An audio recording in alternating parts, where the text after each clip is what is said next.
Hello guys, कैसे हैं आप सब। उम्मीद करता हूँ सब खैरियत से होंगे। मेरा नाम है जहांगीर और आज के इस टॉपिक में हम बात करेंगे वेब 3 के बारे में।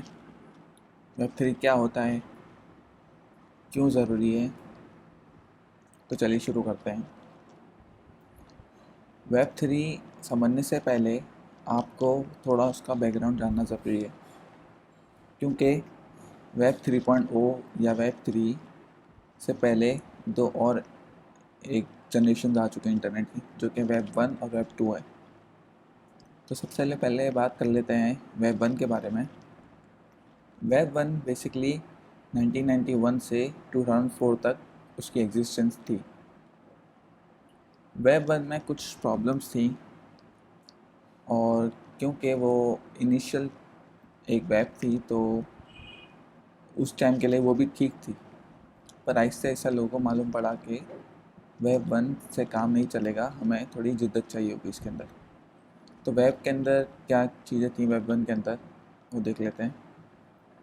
स्टैटिक वेब पेजेस मीन्स के जो वेबसाइट्स होती थी वो स्टैटिक होती थी या रीड ओनली, मतलब कि यूज़र से इंटरेक्ट नहीं कर पाता था।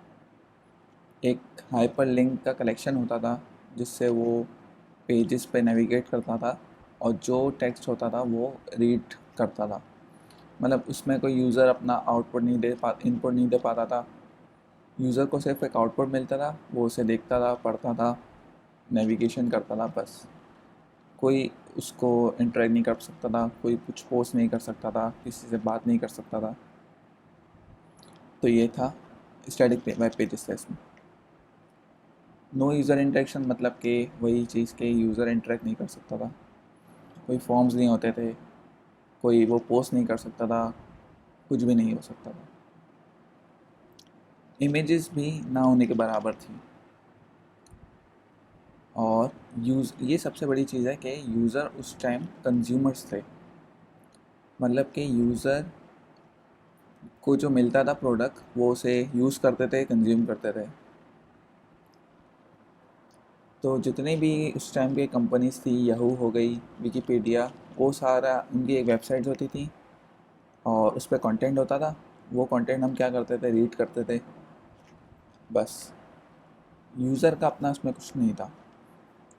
इसके बाद थोड़ी इसमें जिद्दत आई वेब के अंदर कि फ्लैश आ गया और दो तीन ऐसी टेक्नोलॉजीज आ गई जिससे थोड़ी वीडियोस वगैरह में थोड़ी इनको आसानी हो गई।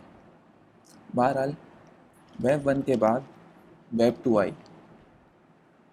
वेब 2 बेसिकली 2004 से लेकर प्रेजेंट तक है। आप लोगों में से ज़्यादातर लोगों ने वेब 2 में ही सारी चीज़ें देखी होंगी, मतलब वेब 2 से इनका ज़्यादा ताल्लुक़ नहीं पड़ा होगा। तो आज की जो जनरेशन है वेब 2 वाली, उसमें क्या क्या चीज़ें थी। सबसे पहले तो वेब 1 से अगर देखा जाए तो वेब 2 में काफ़ी जिद्दत आ गई थी, मतलब पूरे इवॉल्व हो गई थी वेब। मतलब इसमें इतनी चीज़ें आ गई थी हमारे पास कि जो कि वेब 1 में हमें जिसकी सहूलत नहीं थी। इसमें क्या हुआ, यूज़र्स इंटरेक्ट करना शुरू कर दिया। मतलब कि जो भी वेबसाइट्स होती थी वो डायनामिक होती थी, कि यूज़र जो इनपुट देता था उसके अगेंस्ट उसका आउटपुट मिलता था। मीन्स के अभी आज के अगर एग्जांपल ले लें तो फेसबुक है हमारे पास, यूट्यूब है, गूगल है। तो गूगल पे हम जो सर्च करते हैं उसका हमें रिजल्ट मिल जाता है। यूट्यूब पे हम अपनी वीडियोस बना के पोस्ट कर सकते हैं और वो फिर उसको बाकी यूज़र्स देख सकते हैं। तो हम क्या बन गए, एक तरीके से कंटेंट क्रिएटर बन गए। कंटेंट क्रिएटर से मतलब ये है कि यूज़र्स अपनी चीज़ें बनाकर पोस्ट करते हैं। जैसे अगर हम फेसबुक की बात करें तो यूज़र अपनी पोस्ट कोई डालता है और बाकी यूज़र्स को चेक करते हैं, लाइक करते हैं, शेयर करते हैं, कमेंट करते हैं उसके ऊपर। तो इसमें दोनों चीज़ आ गई, यूज़र इंटरेक्ट भी कर सकता है और यूज़र कंटेंट क्रिएटर बन गया। जहाँ तक थी बात वेब 1 की, वेब 1 में क्या था, सिर्फ हम कंटेंट देखते थे, हम कंज्यूमर्स थे, हम खाली कंज्यूम करते थे, कुछ हम कंटेंट खुद से नहीं बना पाते थे। वेब 2 में हमें ये सहूलत मिली कि हम इंटरेक्ट करना शुरू कर दिया हमने, और हम कंटेंट क्रिएटर बन गए। लेकिन जहाँ हमें सहूलत मिलती है तो ज़ाहिर है थोड़ी दुश्वारी भी आई हमें। यूज़र्स एक प्रोडक्ट भी बन गए। कैसे? यूज़र्स का जो डेटा था, जो भी डेटा है हमारा, वो जितनी भी जाइंट्स हैं वो सबके पास, वो अपने पास जमा करते हैं हमारा डेटा। मतलब हम कौन सी वेबसाइट पे गए, अगर सपोज़ करें हम अमेज़ोन पे गए, वहाँ पे हमने कोई प्रोडक्ट देखा और परचेज़ नहीं किया, तो उसका भी डेटा उन्होंने कलेक्ट कर लिया कि ये इस वेबसाइट पे गया, इसने ये प्रोडक्ट्स देखे, इसका फील्ड ऑफ इंटरेस्ट ये है। तो फिर इसके बाद क्या करते हैं, वो सारा हमारा डेटा कलेक्ट करके बेचते हैं आगे कंपनीज़ को, और इनडायरेक्टली उन्हें पैसा मिलता है जिसके ज़रिए वो हमें उन फील्ड्स की हमें एड्स दिखाते हैं। फॉर एग्ज़ाम्पल यूट्यूब पर, फेसबुक पर आपने कभी देखा होगा कि अक्सर आप किसी वेबसाइट पर जाते हैं, जैसे कोई बड़ी हो गई वेबसाइट जैसे कि अमेज़ॉन, वहाँ आप गए, आपने कोई प्रोडक्ट चेक किया, आपने सर्चिंग की, कुछ प्रोडक्ट्स किया और आपने परचेज़ नहीं किया। तो फिर जो अब आप आते हैं अपने फेसबुक अकाउंट वगैरह यूज़ कर रहे होते हैं, इंस्टा वगैरह, आप देखेंगे कि आपको उन्हीं चीज़ों की, उन्हीं कैटेगरीज़ की हमें पिक्चर्स, एड्स वगैरह के थ्रू नज़र आती हैं। तो उससे क्या होता है, इसका मतलब ये है कि वो हमारा डेटा कलेक्ट करते हैं और उसके अगेंस्ट हमें एड्स दिखाते हैं। तो यहाँ ये चीज़ आ गई कि यूज़र का जो डेटा है ना वो कॉम्प्रोमाइज़ हो गया। मतलब कि यूज़र का डेटा ये जो बड़े जाइंट्स हैं वो कंट्रोल कर रहे हैं। जैसे कि मैंने बात कही, जाइंट्स हमारा डेटा कलेक्ट कर रहे हैं और उसे आगे बेचते हैं। तो यूज़र की अपनी कोई प्राइवेसी नहीं रही। मतलब कि अगर यूज़र को कोई कोई डेटा है उसका प्राइवेट, लेकिन वो जो हम जो बेसिकली यूज़ करते हैं फेसबुक और यूट्यूब और इंस्टा वगैरह, वो हमारा डेटा ले रहे हैं और हमें ये बात पता भी है। लेकिन इन्होंने हमें ऐसे शस्के दिए हुए हैं ऐप्स के अंदर कि हम एक दूसरे से कांटेक्ट कर सकते हैं, बात कर सकते हैं, वीडियो कॉल कर सकते हैं, पोस्ट कर सकते हैं, शेयर कर सकते हैं, अपने यूट्यूब पर वीडियोस बना के डाल सकते हैं। तो ये सब के अगेंस्ट वो हमसे हमारा डेटा ले रहे हैं, क्योंकि यूज़र एक प्रोडक्ट है जैसे कि मैंने अभी बताया। तो हमारा डेटा उनके पास जाता है, उसके अगेंस्ट वो हमें सर्विसेज देते हैं।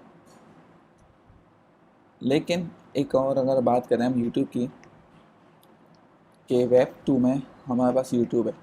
यूट्यूब पे हम वीडियोस बनाते हैं, शेयर करते हैं, पोस्ट करते हैं।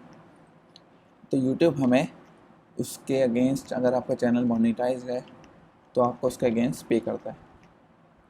लेकिन वो पे भी आपको कंप्लीट नहीं करता, वो अच्छा खासा एक कमीशन रखता है अपने पास, और जो रिमेनिंग है 50 या 55% वो आपको देता है वो यूट्यूब।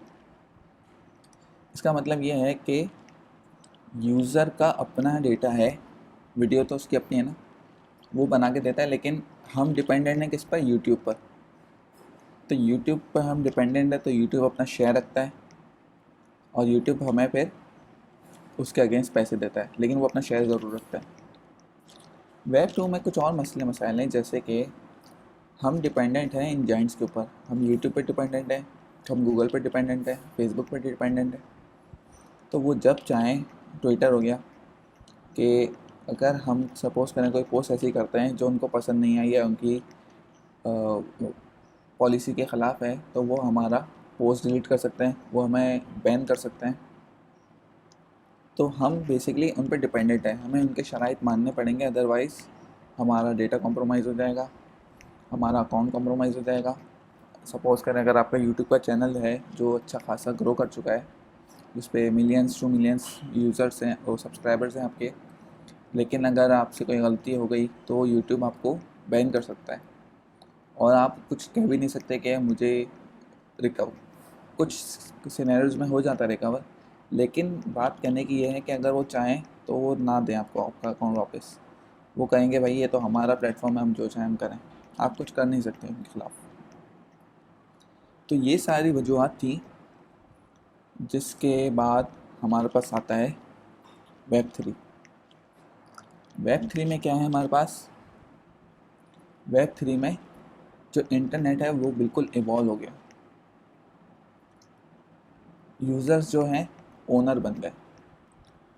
अगर हम बात करते हैं वेब 2 की, वहाँ पर यूज़र्स क्या थे, प्रोडक्ट थे।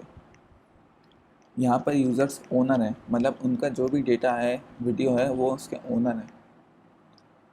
क्योंकि इसके अंदर थर्ड पार्टीज़ इन्वॉल्व नहीं हैं। जैसे कि अगर हमारी कोई वीडियो है वो हम यूट्यूब पे शेयर करते हैं, वेब 3 में ऐसा नहीं है। वेब 3 में आप जो कंटेंट क्रिएटर हैं उसके ओनर आप खुद ही हैं। तो कोई थर्ड पार्टी इन्वॉल्व होकर आपको बैन नहीं कर सकती, या जैसे कि आपने कोई पोस्ट किया उसके अगेंस्ट आपको बैन कर दिया या आपका अकाउंट बैन कर दिया, ये सारी चीज़ें वेब 3 में नहीं हो सकती। क्यों? क्योंकि कोई एक थर्ड पार्टी इसको कंट्रोल नहीं करी, हमारा डेटा वो कंट्रोल नहीं कर सकते, क्योंकि हमारा डेटा ट्रांसपेरेंट है, एक तरीके से शेयर्ड हुआ है। इसमें एक टर्म होती है ब्लॉकचेन की, जो कि हम आगे नेक्स्ट वीडियो में देखेंगे उसको। तो उसमें हमारा डेटा जो होता है वो ब्लॉक्स की शक्ल में मल्टीपल सर्वर्स के ऊपर उसकी इमेज बन जाती है। तो कोई डेटा वो मैनिपुलेट नहीं कर सकता, क्योंकि कोई ओनर नहीं है इसका एक, तो कोई भी आपके डेटा के साथ छेड़खानी नहीं कर सकता। तो डेटा आपका मैनिपुलेट नहीं हो सकता और कोई भी डेटा आपका कंट्रोल नहीं कर सकता। क्योंकि कोई डेटा आपका कंट्रोल नहीं कर सकता, तो आप अगर कोई वीडियो ऐड करते हैं या शेयर करते हैं, तो कोई ऐसी थर्ड पार्टी, कोई कुव्वत ऐसी नहीं है जो आपके डेटा को मैनिपुलेट कर सके, आपको बैन कर सके, या आपकी जो वीडियो है वो उसको रिमूव कर सके। तो ये था वेब 3 का छोटा सा इंट्रो। इसके अंदर मज़ीद आपके पास टर्म्स आएंगी, जैसे कि वेब 3 में आप आगे ब्लॉकचेन का जिक्र सुनेंगे, NFT है, डाओ है, DeFi ऐप्स है, वॉलेट्स हैं। ये सारी चीज़ें, मल्टीपल चीज़ें जो एक साथ काम करती हैं। जो हमारी नेक्स्ट वीडियो होगी वो उसके ऊपर हम ब्लॉकचेन के बारे में बात करेंगे कि ब्लॉकचेन क्या है, हमारा डेटा किस तरह ब्लॉक्स की शक्ल में होता है, किस तरह हमारा डेटा सिक्योर होता है। ये सारी चीज़ें हम नेक्स्ट वीडियो में देखेंगे। तो आज के लिए इतना ही गाइस। अगर आपको वीडियो पसंद आई हो तो प्लीज़ लाइक करिएगा, मेरे चैनल को सब्सक्राइब करें, शेयर करें। कोई भी चीज़ आपको समझ में ना आई हो तो आप कमेंट सेक्शन में पूछ सकते हैं। और अगर कोई ऐसा टॉपिक है जो इससे रिलेटेड है और आपको समझ में नहीं आया कोई ऐसी चीज़, तो आप उसमें कमेंट में बता दें, मैं नेक्स्ट वीडियो में कोशिश करके वो चीज़ कवर कर दूँगा। तो आज के लिए इतना ही, मिलते हैं नेक्स्ट वीडियो में, तब तक के लिए गुड बाय।